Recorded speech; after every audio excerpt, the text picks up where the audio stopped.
সোমবার রাতে ইসরায়েল অধিকৃত অঞ্চলের আকাশে দেখা গেল খুবই অদ্ভুত দৃশ্য।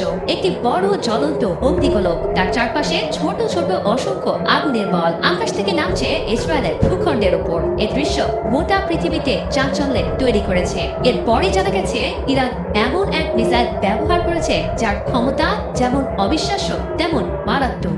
ইরানের এই মিসাইলে ব্যবহৃত হয়েছে ক্লাস্টার মিউনিশন প্রযুক্তি। ইরান আগেই জানিয়েছিল তারা এমন কিছু ব্যবহার করবে যা আগে কখনো দেখা যায়নি। তার প্রথম ঝলকি বোধহয় দেখা গেল সোমবার রাতে। এই ধরনের মিসাইল ঠেকানোর সক্ষমতা প্রচলিত এয়ার ডিফেন্স সিস্টেমের খুবই কম। ইসরায়েলও পারেনি ঠেকাতে।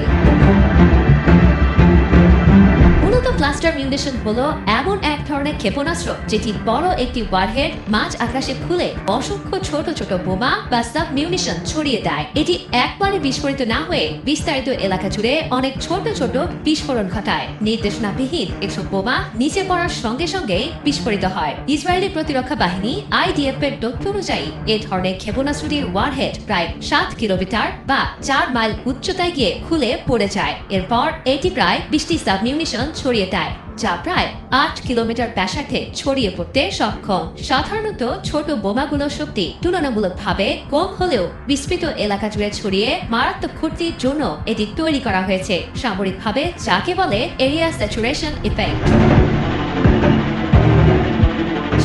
আঘাতকে কেন্দ্র করে অনলাইনে ছড়িয়ে পড়া একটি ভিডিও ফুটেজে মধ্য ইসরায়েলের আকাশে দেখা মেলে ক্লাস্টার মিউনিশন ক্ষেপণাস্ত্রে। ইসরায়েলি গণমাধ্যমে প্রকাশিত তথ্য অনুযায়ী ক্ষেপণাস্ত্রটি হামলায় ধসে পড়েছে অন্তত 4টি অ্যাপার্টমেন্ট ভবন। ধারণা করা হচ্ছে আশেপাশের একটি আশ্রয় কেন্দ্র ভেদ করে ক্ষেপণাস্ত্রটি ঢুকে পড়েছে।